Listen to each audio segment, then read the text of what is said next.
Shalom, igreja. Quantos tem DNA de conquista aqui? Amém. Hoje nós vamos conquistar. Porque fomos chamados para conquistar. Esse é o nosso DNA, essa é a nossa marca, esse é o nosso chamamento. Nós não aceitamos nada que seja fora disso. Não deveríamos aceitar. Porque fomos chamados para ser um povo, desde o início da formação da terra, para que tomasse posse de tudo aquilo que Deus programou para nós. Essa é a nossa marca. Muitas vezes nós esquecemos desse princípio. Muitas vezes nós não nos lembramos da obra redentora de Deus por nós. Nos perdemos no meio da caminhada. Perdemos o princípio da conquista, da vitória. Nos tornamos abatidos e desanimados. Somos sucumbidos por situações e por coisas que nos tiram a paz. Obrigado, filho. Nos enfraquecemos diante de circunstância e de situação. Perdemos a essência do nosso DNA, que é vencer. Porque Deus levantou um povo vencedor. O povo de Deus nunca foi derrotado ou abatido. O povo de Deus talvez se torne escravo por um tempo, porque esquece da vitória que Deus dá todas as manhãs. Deus é tão bom, infinito e misericórdia, que todo dia quando nós abrimos os olhos, Ele nos dá uma vitória. Todos os dias. A diferença é que talvez eu não tome posse dessa vitória. E talvez quando eu abro os olhos de manhã, eu me esqueço da onde eu vim. Eu esqueço a essência a qual Deus me chamou. Eu esqueço do amor que contemplou a minha vida de tal forma, de tal maneira, que Deus me ama de uma certa forma, que é impossível eu ser abatido, destruído ou atingido pelo mal. Mas quando eu esqueço esse DNA de filho, eu não consigo exercer essa identidade. Quando eu perco a minha essência interna, é impossível eu manifestar a glória de Deus. Porque quando eu esqueço quem eu sou, eu ando em círculos. Quando uma pessoa não sabe o seu endereço, a sua identidade, quando uma pessoa não sabe de onde ela veio, ela não tem caminho a seguir. Quando nós esquecemos de onde fomos chamados, resgatados, nós esquecemos aquele que nos chamou. E para onde Ele nos enviou? Deus nos envia para conquistar e tomar posse de tudo o que Ele preparou para nós. Abra sua Bíblia em Romanos 8, 37, 39. E em todas essas coisas, porém, somos mais que vencedores, por meio daquele que nos amou. Porque eu estou bem certo de que nem a morte, nem a vida, nem os anjos, nem os principados, nem as coisas do presente, nem do porvir, nem os poderes, nem a altura, nem a profundidade, nem qualquer outra criatura poderá nos separar-nos do amor de Deus que está em Cristo Jesus, nosso Senhor. Amém? Essa é a declaração de fé nossa. Nada pode nos separar do amor de Deus. Nada. Não há circunstância ou situação que nos tire dessa presença. E quando eu entendo essa presença, o que me impede de vencer? Nada. Quando eu tenho consciência disso, eu levanto nas manhãs de que forma? Abatido ou com certeza que eu vou vencer? Porque se eu lembrar de Romanos 8, eu entendo que Deus já me deu uma vitória a abrir os olhos. Quando eu lembro de Romanos 8, 37, eu lembro que aquilo que eu planejei e desejei há de acontecer. Quando eu tomo posse desse versículo e dessa testificação de fé do meu próprio Deus, nada pode me parar, nada pode me deter, absolutamente nada, nem a morte pode me paralisar. Temos vários aspectos e relatos de homem na Bíblia que venceram a morte. Lázaro venceu a morte. Depois de 4 dias, a morte não deteve Lázaro. Porque a fé da família de Lázaro estava sobre Yeshua. Estava sobre Jesus Cristo. E quando eles entendiam que o amor de Deus que estava manifesto em Cristo não poderia separar a vitória de Lázaro, as irmãs de Lázaro clamavam por Jesus, porque se ele aparecesse naquela família, Lázaro ressuscitaria como ressuscitou. Por que estou falando de morte? Por que estou falando de Lázaro? Porque talvez algo dentro de você está morto. Talvez algo no seu interior morreu há muito tempo. E assim como Lázaro, cheira mal. Talvez algo dentro de você está atado, enrolado sobre coisas e colocado sobre uma pedra. Mas quando Jesus aparecer, quando nós clamarmos por Jesus, quando nós confessarmos a fé em Cristo, como o Romano nos ensina, ele dá uma ordem aos anjos: remova a pedra que me separa de você. Mas é necessário que eu e você clamamos a Deus. O povo de Deus parou de clamar por salvação. O povo de Deus parou de clamar por ajuda. Nós nos tornamos talvez tão autossuficientes, conhecedores da palavra. E entendemos que declaração de palavra muda a circunstância, mas o que atrai a presença de Deus é nosso clamor. Maria e Marta clamaram a Jesus. Questionaram Jesus. Disseram a Jesus: se você estivesse vindo antes, isso não teria acontecido comigo. Isso não teria acontecido ao meu irmão. E talvez você continue tendo esse pensamento: se Deus fosse comigo, essa circunstância não estaria acontecendo na minha vida hoje. Mas eu quero te fazer uma pergunta: quando você clamou por Jesus? Se nós ficarmos no ponto de murmuração, murmurar não é clamar. Murmurar é reclamar e testificar a morte. Murmurar é aceitar a circunstância atual. Murmurar é tomar o lugar de Deus nas nossas vidas. Murmurar é se colocar no trono de Deus e dizer: Senhor, tu não sabes o que faz. Quem sabe sou eu. Quando nós murmuramos, nós testificamos a morte.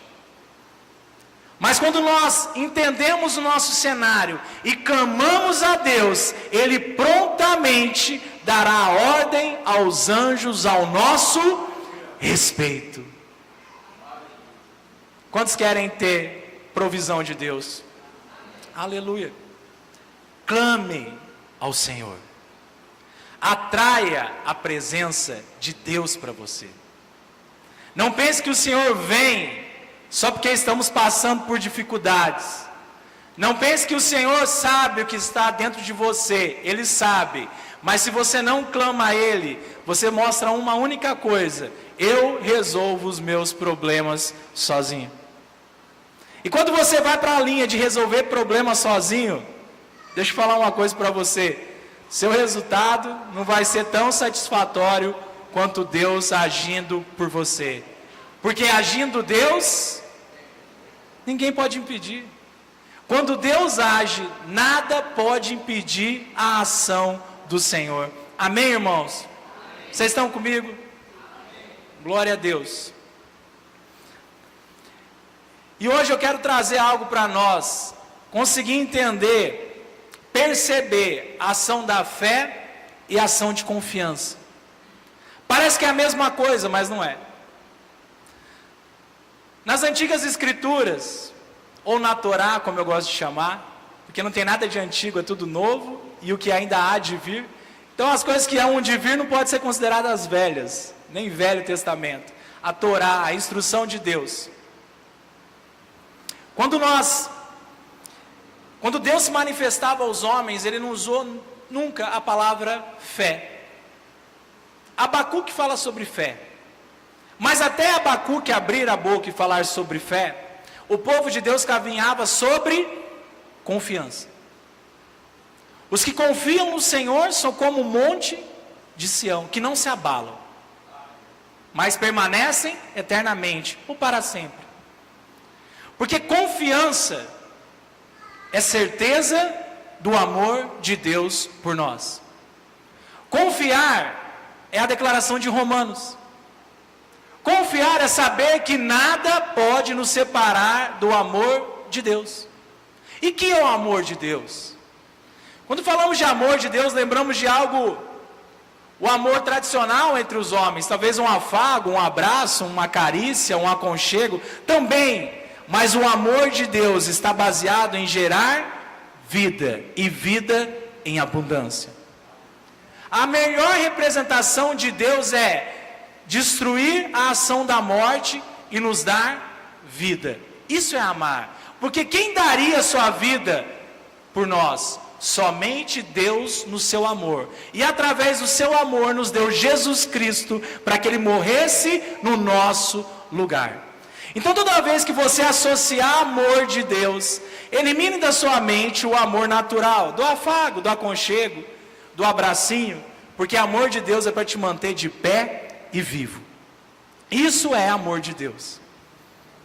E quando nós entendemos sobre confiança, nós não temos dúvida em avançar. Nós não duvidamos em fazer alguma coisa.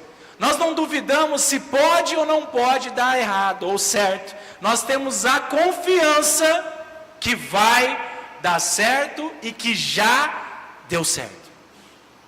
Confiar em Deus é isso. Independente do recurso que você tem na sua mão, independente das suas habilidades, independente de qualquer coisa que esteja em você, seja limitado ou abundante, vai dar certo. Confiar é saber que não importa o cenário, vai dar certo.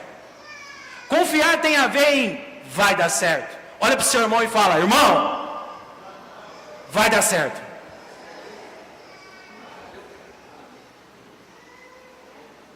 Confiar é isso. Confiar é saber que se há uma enfermidade, há cura. Se há um estado de tristeza, há um estado de alegria. Se há um estado de escassez, há um estado de abundância. Por quê? Vai dar certo. Deus me prometeu amor. Ele me disse que nada, absolutamente nada, nem nos céus, nem na terra, nem no mundo cósmico e espiritual, pode me separar do amor dele. Nada. Nada me separa do amor de Deus. Então vai dar certo. Ou melhor, já deu certo. Já deu certo, igreja. Se nós entendemos isso, como seria a sua manhã quando você acorda?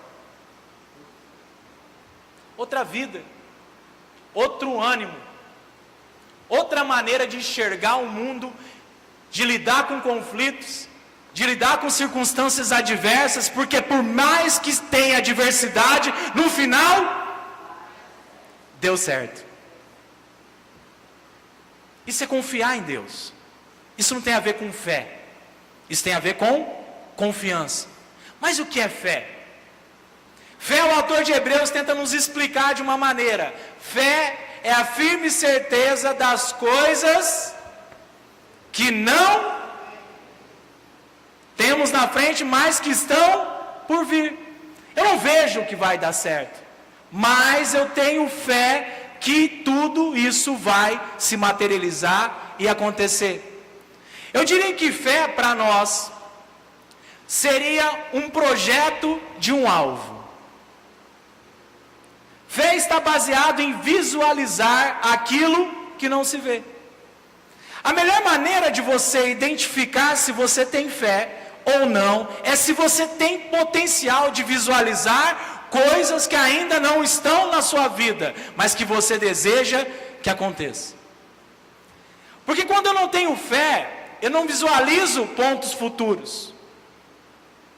E se eu não visualizo pontos futuros, como eu vou andar sobre aquilo que eu não tenho direção para confiar em Deus? Entende agora o que Deus nos preparou? Confiança. Deus é tão bom que Ele disse, já deu certo. E quando Ele disse já deu certo, Ele disse assim para nós, filho e filha, sonhe, projete, porque você vai chegar aonde você determinar.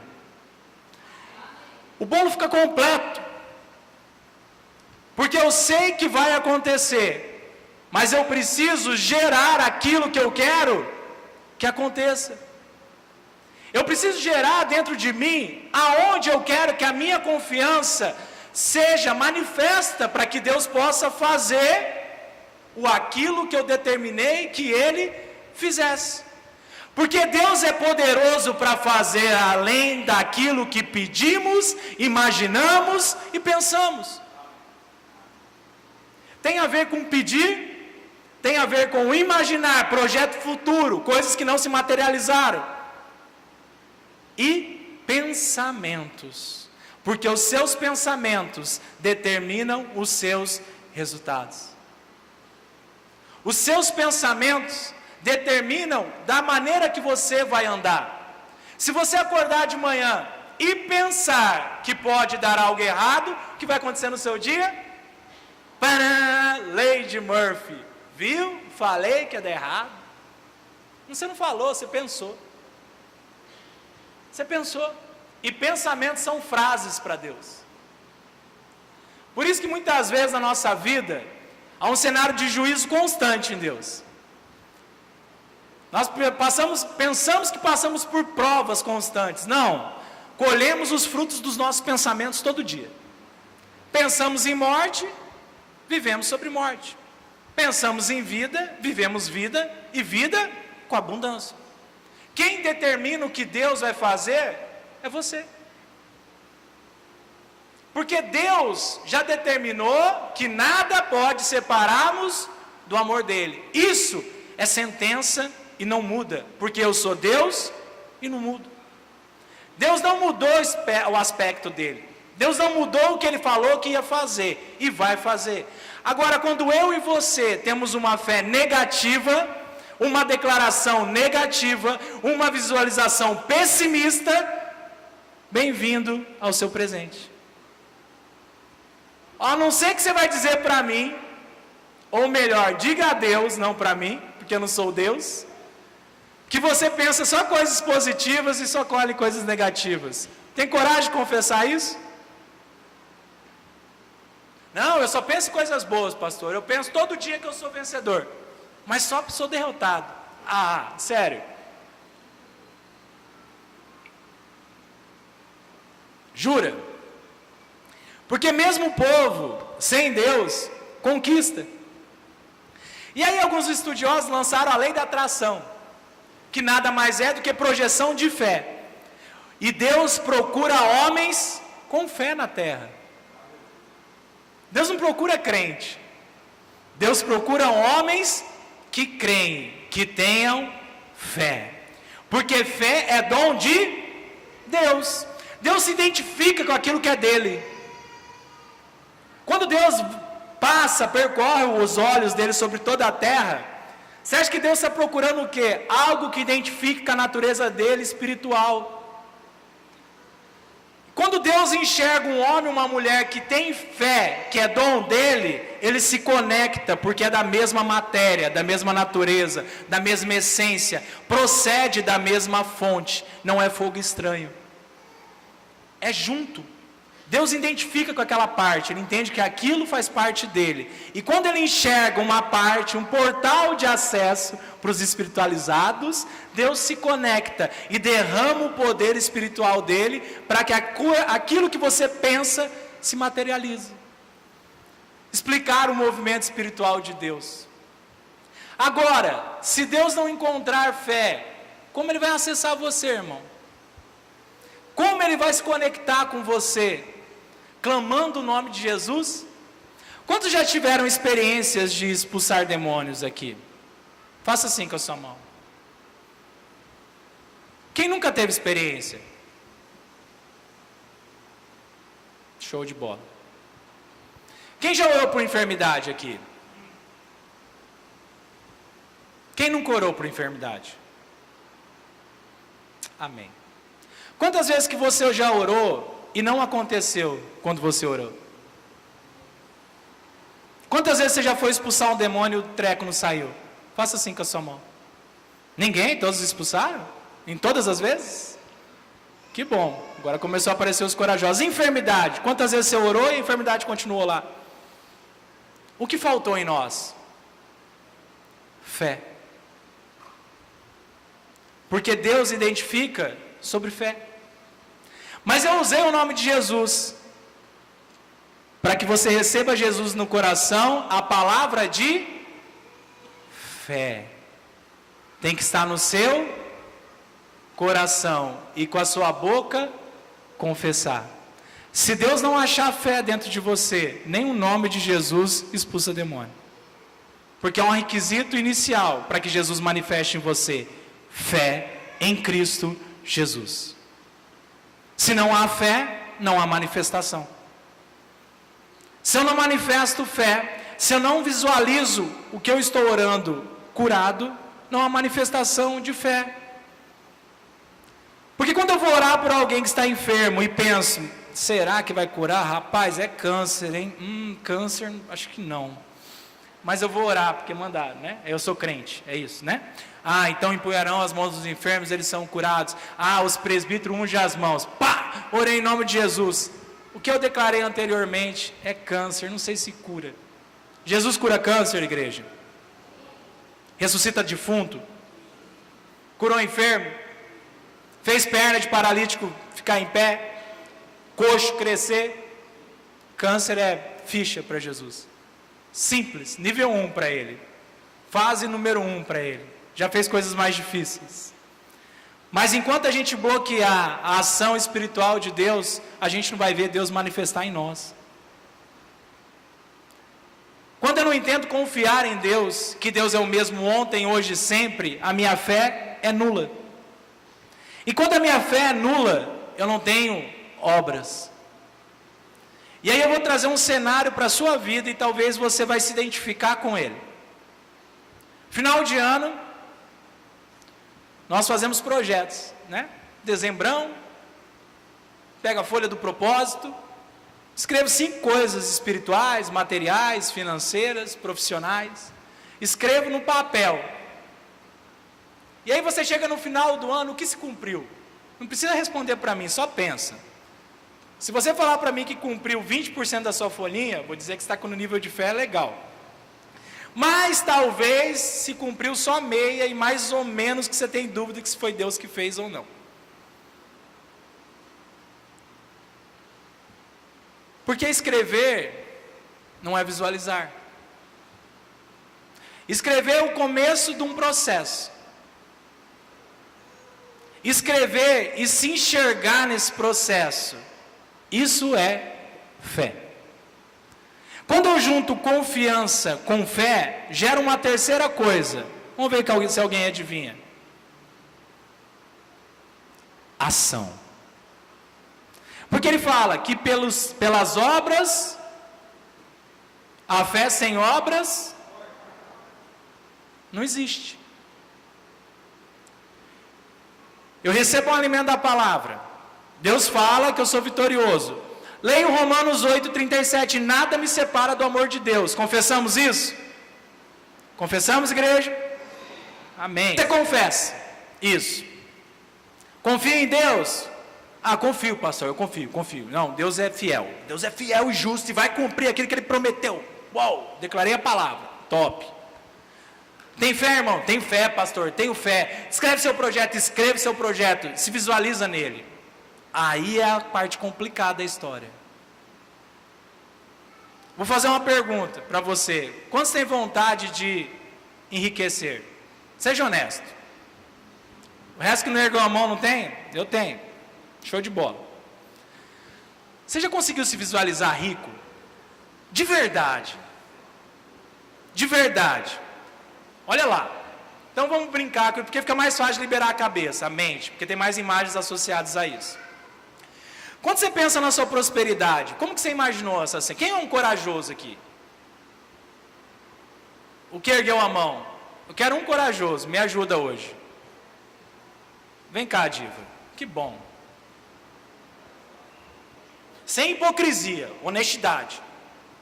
O que você imaginou? Eu imagino eu viajando, que é uma coisa que eu gosto muito. Eu tendo o projeto da minha casa de acordo com o que eu quero, com todo conforto e muita abundância para eu poder realmente adquirir todas as coisas que eu quero e que eu tenho direito. Então eu imagino isso. Amém. Obrigado, irmã. Dá uma salva de palmas para a diva. Quantos imaginaram perto coisas igual a diva falou? Quantos? Legal. Essa é a descrição perfeita de uma pessoa rica? É? Vamos lá. Eu falei assim, imagina rica. Rica não é ter dinheiro para comprar coisas, é ter coisas. Rico não tem a ver com um projeto de ter casa, já está dentro da casa. Eu estou usando o exemplo dela porque é o meu também. Porque quando eu falo para você, como você se imagina? Eu me imagino um homem próspero, sério, onde você está, cara? Você sendo próspero, onde você está sentado agora?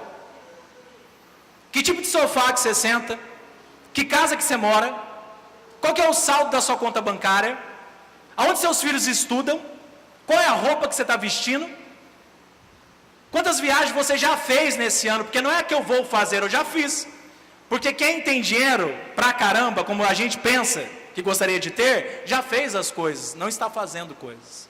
Então, fazendo coisas mostra que o meu projeto de fé, ele está aqui e não está concluído. Então eu estou andando sobre aquilo que está aqui e não sobre aonde eu quero estar. Visualização está errada. Entendeu a diferença? Eu vou imaginar que eu vou ser usado por Deus para curar pessoas. Qual é a cena que vem na sua cabeça? Na maioria das pessoas, e talvez eu esteja enganado, nós enxergamos só chegando no local e orando, e talvez saindo um foguinho do seu corpo e uma unção, e você orando em línguas, e uou, o céu descendo. Meu irmão, visualiza o cara dando cambalhota com você. Isso é explosão de fé. Isso é concretizar aquilo que eu desejo que aconteça. Nós andamos no nível médio da fé, e por isso que nós escolhemos coisas medianas, e continuamos numa vida média. Jesus não pediu para Lázaro ser ressuscitado. O que Jesus disse a Lázaro? Sai para fora. Alguém morto pode andar? Quem que anda? Vivo. Jesus não imaginou ele ressuscitando Lázaro. Jesus chamou a existência a vida de Lázaro de volta. Visualizou Lázaro andando, sarado e limpo, 100% vivo. É isso que nós fazemos. Dizemos que confiamos em Deus, dizemos que temos fé em Deus, mas agimos somente pela metade. Mas hoje Deus quer fazer você agir por parte inteira, meu irmão. Só que você vai ter que liberar os seus sonhos na sua mente. É a parte mais gostosa. Jesus nos comparou e disse que nós teríamos que ser como crianças. Já viu criança brincando de avião? Ela está voando, meu velho. Ela não está no avião, ela já está voando. Ela sente até o cabelinho dela balançando.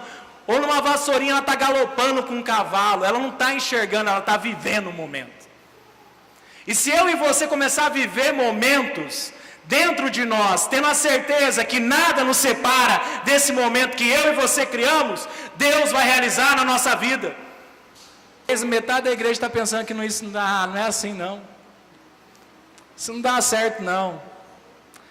Não dá certo porque o meu contexto não dá certo. Como que eu vou pensar numa casa sobre o que eu ganho? Não é sobre a situação que você está, é sobre onde você quer chegar. Não tem a ver com o estado atual, tem a ver com o estado desejado. Jesus nunca trabalhou sobre o estado atual, sobre a sua vida hoje. Jesus não fez milagre sobre hoje, Jesus fez milagre sobre amanhã. Eu sou o mesmo Deus ontem, hoje e amanhã sempre. Eu sou o alfa e o ômega, o início e o fim. Deus é atemporal, Deus não está preso a tempo. 1000 dias para Deus pode ser um dia. Deus não trabalha sobre o nosso calendário, nem sobre as nossas possibilidades, nem sobre os nossos recursos. 5.000 pessoas, 5 pães e 2 peixes, alimentou 5.000. Entende os milagres, as projeções que Deus fez na Bíblia? Não tinha a ver com o recurso atual. Porque na nossa cabeça humana há de convir 5 pães e 7 peixes e 2 peixes alimentam 5.000 pessoas. Dá para multiplicar? Não, mas não depende de nós, depende do que Jesus creu, que ia alimentar 5.000 homens, e Deus alimentou. Jesus aponta para Pedro e fala, vai pescar um peixe, que lá na boca do peixe vai ter uma moeda, Pedro. Pedro não olhou para Jesus e falou, será? Ele jogou a vara, lançou, abriu o peixe, tinha uma moeda. Paga o meu e o seu imposto lá, meu irmão. Entende como Deus projeta milagre na nossa vida? E a gente vê a Bíblia tão quadradinha, vê uma Bíblia tão muito simples, tão natural, a partir só de nós. E Bíblia não tem a ver com nós, tem a ver com Deus. A palavra de Deus não tem a ver com o que eu e você pensamos, mas aquilo que Ele pode realizar. Porque Deus não depende de homem para fazer as coisas. Mas Ele precisa do seu sonho, Ele precisa do seu projeto. Ele precisa que você visualize, creia e confie nele. Deus precisa que você volte a confiar nele. Meu irmão, a nossa vida, o que você está passando de dificuldade não tem a ver com Deus, tem a ver com você. A sofrência não tem a ver com Deus, tem a ver com o que você determinou sofrer. Porque até hoje você acredita que você é enfermo, até hoje você acredita que você é depressivo, até hoje você acredita que você tem uma doença no coração, ou colesterol, ou sei lá o que você tem. Até hoje você acredita que você não consegue emagrecer. Eu não sei o que você não acredita. Eu não sei onde está a sua crença, mas sua crença está dizendo que você não pode, e Deus está falando para você que você pode. Porque Deus não diz que vai fazer, Ele diz que já fez. Entende a diferença onde a gente está destoado daquilo que nós estamos caminhando? Hoje é tempo de conserto para nós. Hoje é tempo da gente voltar a visualizar coisas grandes e poderosas, porque Deus deseja fazer isso sobre a terra. Isso não tem a ver só com a sua vida material, tem a ver com a sua vida espiritual. Tem a ver com o projeto de Deus na terra.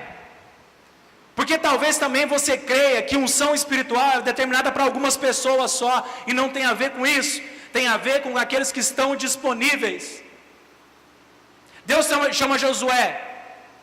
Deus teve que afirmar 3 vezes para Josué: Josué, seja forte e corajoso.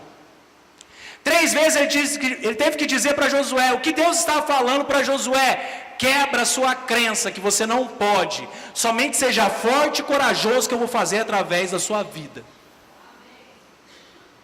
Gideão, a mesma coisa. E Deus ainda zoou Gideão. Gideão queria um exército gigante, ele separa 300 só para ele. Falou, agora você vai entender o que é poder meu agindo em pessoas que acreditam. Porque os homens que beberem água como um cachorro, com sede, com sangue no olho, esses aí creem que eu vou dar vitória para eles. Separa só ele e manda para a guerra. Como você se porta diante de desafios, irmãos? Como você encara as circunstâncias na sua vida? Como homens e mulheres valentes de guerra ou como amedrontado?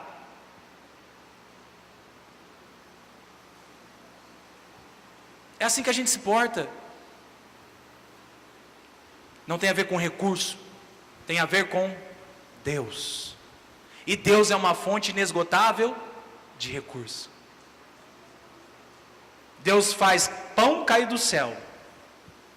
Deus faz crescer semente em terra seca. Deus faz multiplicar azeite de uma botija. Deus é tremendo. Deus não tem limite, não tem limitador para Deus. Não tem impossíveis para Deus. Não existe nada impossível para Deus.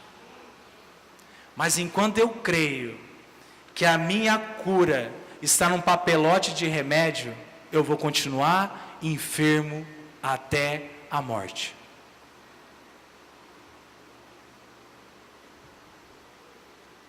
Enquanto eu acreditar que a minha vida tem a ver com a tradição da minha família, que os meus resultados têm a ver com o meu estudo, ou com o meu recurso natural que eu tenho na minha mão, eu vou continuar na vida que eu tenho hoje. E pior, piora.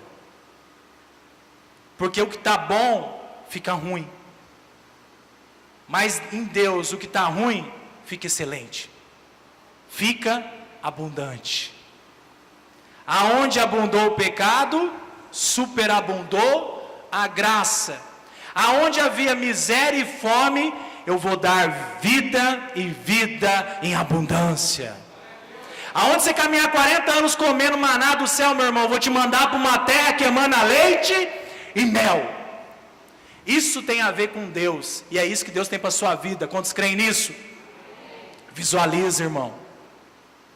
Visualiza.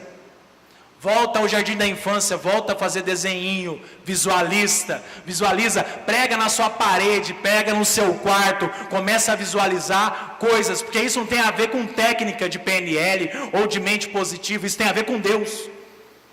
Quem inventou isso foi Deus, não foi o homem, não foi a ciência, foi Deus que inventou. E a ciência fala, a gente descobriu isso. Ó, o que a gente descobriu? Descobriu uma pindóia. Ei, pastor Pedro. Aí eu peguei a pindóia, cara, viu? Ficou a pindóia agora. Osmose. Não tem a ver com a ciência, tem a ver com Deus. A ciência tenta comprovar os manifestos de Deus, consegue só 5%, o resto eles ficam dando cabeçada. Não consegue visualizar, não consegue identificar. O que você pensa sobre você, irmão? Se você continuar pensando em você sobre hoje, seu aspecto de vida inteira vai ser sobre hoje. Se você continuar visualizando sobre você no estado de hoje, você vai ser esse estado de hoje a sua vida inteira. Sua vida inteira. E nós só conhecemos Deus nos Deus de milagre. Nós estamos se portando como viúvas, pobres e órfãos. Porque eu só vejo milagre em Deus quando tem morte, parece. Parece que Deus só é usado agora para nos dar para sobrevivência. Cadê o Deus da abundância? Cadê o Deus da saúde, da vida plena? Cadê esse Deus? Aonde está o seu Deus? As nações clamavam isso a Davi. Aonde está o seu Deus, Davi? Você está passando sufoco. Ele fala, o meu socorro vem do Senhor. E Deus deu vitória para Davi em todas as batalhas. Davi não perdeu uma guerra sequer. Porque Davi tinha consciência do futuro dele, governar e reinar sobre Israel. E Israel não seria tomado por outra nação. E no governo de Davi nunca foi. Hoje você pode determinar o governo de Deus sobre a sua vida. Você pode ser Davi ou um rei qualquer. Porque Deus te chama de rei e de sacerdote.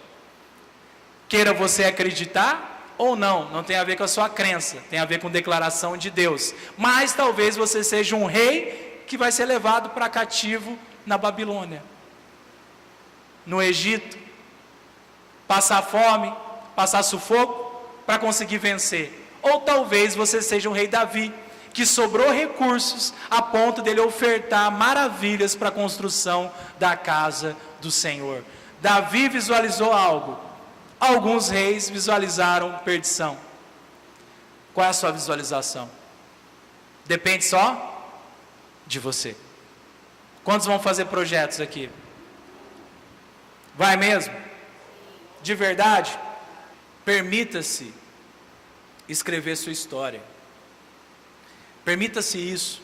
Não seja preguiçoso. Eu vou te falar por que preguiçoso. Não se ofendam. Não escreva sua história em uma linha. Escreva um memorando sobre a sua vida. Escreva. Declare. Hoje eu entendo o que você fazia.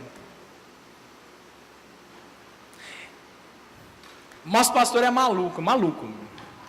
No bom sentido. Maluco, um caderno assim, ó, um livro, que tem pregado fotos, páginas de revista.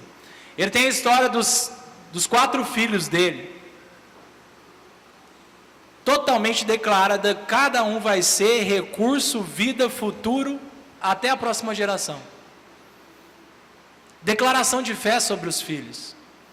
Declaração de fé sobre a vida dele.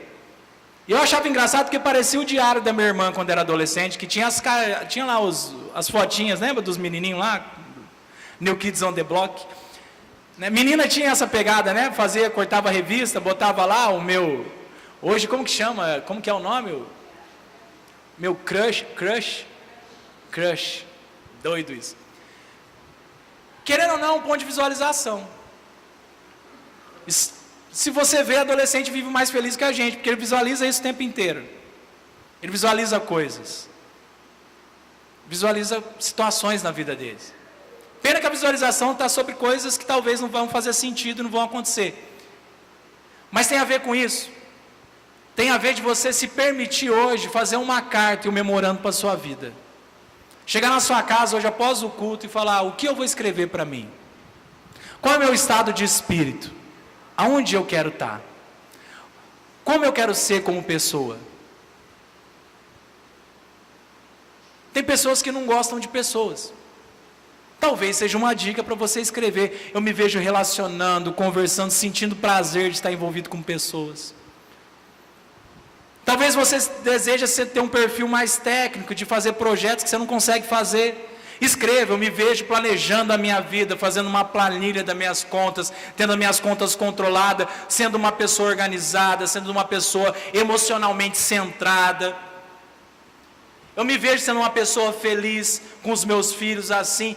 Permita-se escrever a sua história. Permita-se realizar essas coisas. Olha para a sua empresa hoje, desenha a sua empresa como você realmente deseja. E talvez a empresa que você está nem é a empresa que você deseja, mas era a situação que pôde ser daquele tempo. E talvez você sonhou a sua vida inteira em fazer outra coisa. Escreva: papel aceita tudo, e Deus também. E Deus também. Tem a ver com aquilo que você determinar a fazer, irmão. Tem a ver com aquilo que você determinar sonhar.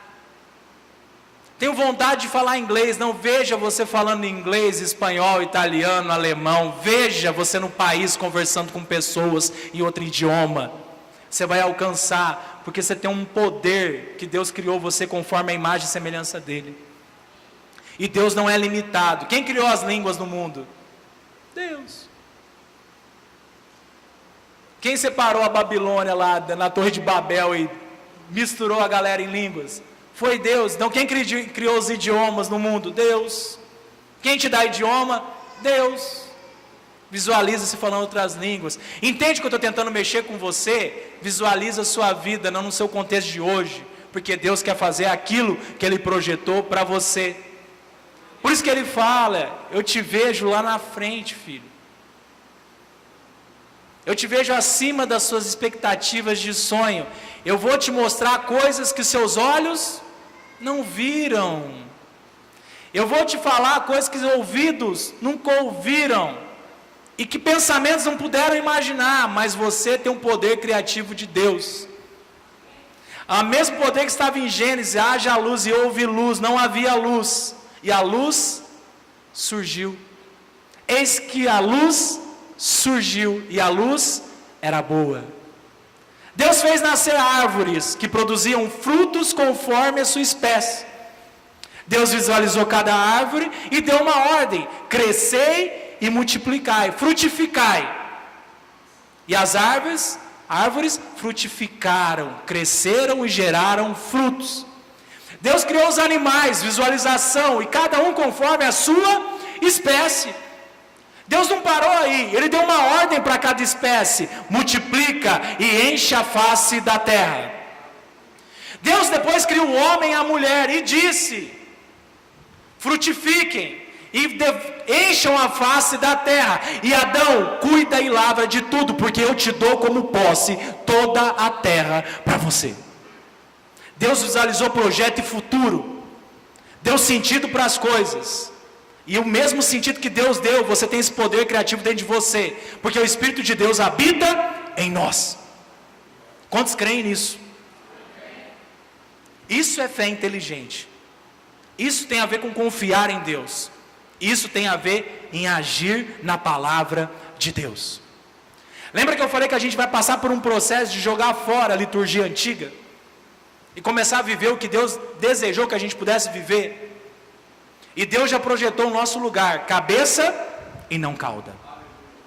Deus colocou a gente como cabeça e não cauda. Ah, mas nem todo mundo pode ser diante de Deus. Porque o meu povo, eu vou mostrar a diferença dos que servem e os que não servem. Servir não tem a ver só com igreja. Servir tem a ver com crer na palavra de Deus, confiar nele e agir sobre ele. Porque dele, por ele, são todas as coisas.